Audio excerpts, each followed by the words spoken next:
Free energy లేదా బయట నుండి ఎటువంటి ఇంధనం ఫ్యూయల్ అవసరం లేకుండా నిరంతరం పనిచేసే యంత్రాల గురించి చాలామంది అడుగుతుంటారు. అయితే భౌతిక శాస్త్ర నియమాల ప్రకారం, ముఖ్యంగా థెర్మోడైనమిక్స్ సూత్రాల ప్రకారం ఎటువంటి శక్తిని వినియోగించకుండా కొత్త శక్తిని సృష్టించడం సాధ్యం కాదు. కాని పునరుత్పాదక శక్తి, రిన్యూవేబుల్ ఎనర్జీ వనరులను ఉపయోగించి మనం దాదాపు తక్కువ ఖర్చుతో శక్తిని పొందవచ్చు. వీటిని కూడా చాలామంది ఫ్రీ ఎనర్జీ అని పిలుస్తుంటారు. వాటిలో ముఖ్యమైనవి ఇక్కడ ఉన్నాయి. 1. సౌరశక్తి. Solar energy.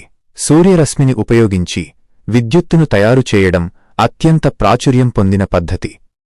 దీనికి కావలసినవి సోలార్ ప్యానెల్స్. ఇవి సూర్యకాంతిని విద్యుత్తుగా మారుస్తాయి. ఇన్వర్టర్ ప్యానెల్స్ నుండి వచ్చే డీసీ కరెంటును మనం వాడే ఏసీ కరెంటుగా మారుస్తుంది. బ్యాటరీ రాత్రిపూట వాడుకోవడానికి శక్తిని నిల్వ చేస్తుంది. 2. Wind energy.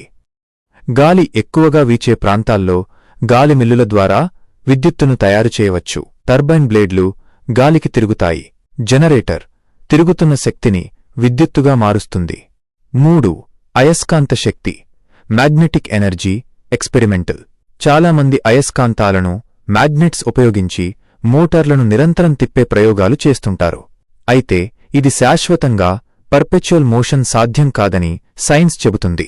ఎందుకంటే ఘర్షణ, ఫ్రిక్షన్ వల్ల శక్తి కోల్పోతాము. అయినప్పటికీ విద్యార్థులు ప్రాజెక్టుల కోసం ఇలాంటి మోడల్స్ తయారు చేస్తారు.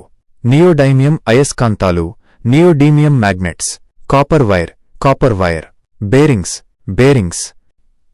ముఖ్య గమనిక: యూట్యూబ్ లేదా సోషల్ మీడియాలో కనిపించే పెర్పెచువల్ మోషన్ మిషన్లు, అంటే ఏమీ ఇవ్వకుండా తిరిగే చక్రాలు, నిజానికి పనిచేయవు.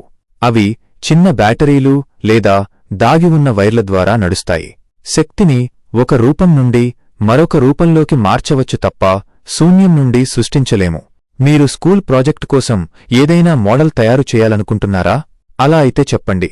నేను మీకొక సింపుల్ సోలార్ లేదా విండ్ పవర్ ప్రాజెక్ట్ ఎలా చేయాలో వివరించగలను.